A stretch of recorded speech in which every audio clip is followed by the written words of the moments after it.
Assalamualaikum warahmatullahi wabarakatuh.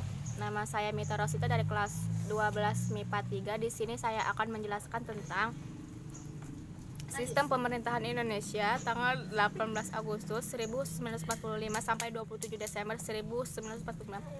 Sehari setelah kemerdekaan Indonesia diproklamasikan oleh Insinyur Soekarno, panitia persiapan kemerdekaan Indonesia yang terdiri Soekarno-Hatta, Rajiman Supomo, Suroso, Sutarji, Wahid Hasyim, Ki Bagus Hadikusumo, Otto Iskandar, dan Ki Hajar Dewantara merumuskan sistem pemerintahan Indonesia. Dengan keragaman suku, budaya, dan adat yang ada di Indonesia, pengukuhan dan pengesahan sistem pemerintahan Indonesia berlangsung cukup lama dan sangat sengit. Pergolakan pemikiran dari para tokoh pendiri bangsa sangatlah menguras waktu dan tenaga. Ki Bagus Hadikusumo misalnya yang memperjuangkan tetap ada nilai Islam dalam nuansa sistem pemerintahan Indonesia, dan bentuk pemerintahan Indonesia berbeda pikiran dengan Muhammad Hatta yang menurut Ki Bagus Hadikusumo sendiri sangat-sangat liberal. Hasil dari rapat PPK ini kemudian menetapkan Undang-Undang 1945 menjadi konstitusi. Di dalamnya termuat semua hal yang menjadi dasar negara Republik Indonesia serta tujuan negara Republik Indonesia.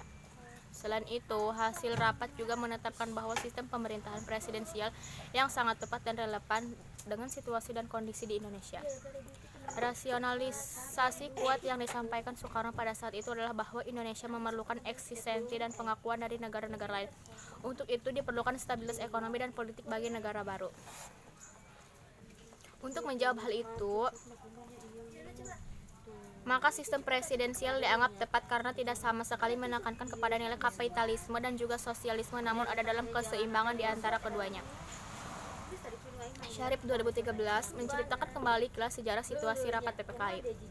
Setelah istirahat dalam rapat PPKI tepat pukul 15 waktu Indonesia Barat, rapat dimulai dan langsung memilih untuk jabatan presiden dan wakil presiden bagi negara kesatuan Republik Indonesia yang saat itu tidak sempat untuk melakukan pemilihan umum. Maka akhirnya Otto Iskandar datang mengajukan usul bahwa presiden dan wakil presiden Indonesia adalah Insinyur Soekarno dan Muhammad Hatta. Pemilihan secara aklamasi ini disepakati oleh seluruh peserta rapat PPKI dan akhirnya Soekarno menjadi presiden terpilih Republik Indonesia pertama.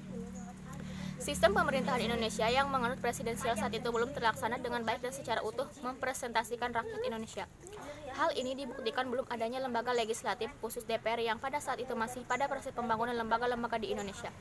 Selama 4 tahun, sistem pemerintahan Indonesia terkungkung oleh persoalan perebutan wilayah di Indonesia sendiri. Banyak sekali pemberontakan oleh warga negara Indonesia dari mulai APRA, RMS, DANDI, atau TLA. Hal seperti itulah yang diurus dan ditangani oleh pemerintah Indonesia pada saat itu.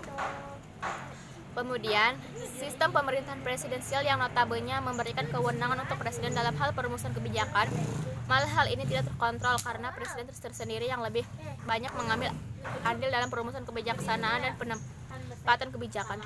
Selain itu, kekuasaan eksekutif yang seharusnya dipilih oleh pemilihan umum, hal tersebut belum dijalankan. Dan seharusnya ada kekuasaan mutlak yang terpisah antara eksekutif dan legislatif. Namun pada saat awal berdirinya di Indonesia, penerapan sistem ini masih terpincang-pincang. Hingga sampailah pada tanggal 27 Desember 1949 di tahun itu dirumuskan kembali sistem pemerintahan Indonesia dengan mempertimbangkan kondisi sosial dan politik yang ada di Indonesia. Mungkin hanya sedikit yang bisa dijelaskan, kurang lebihnya mohon maaf. Wassalamualaikum warahmatullahi wabarakatuh.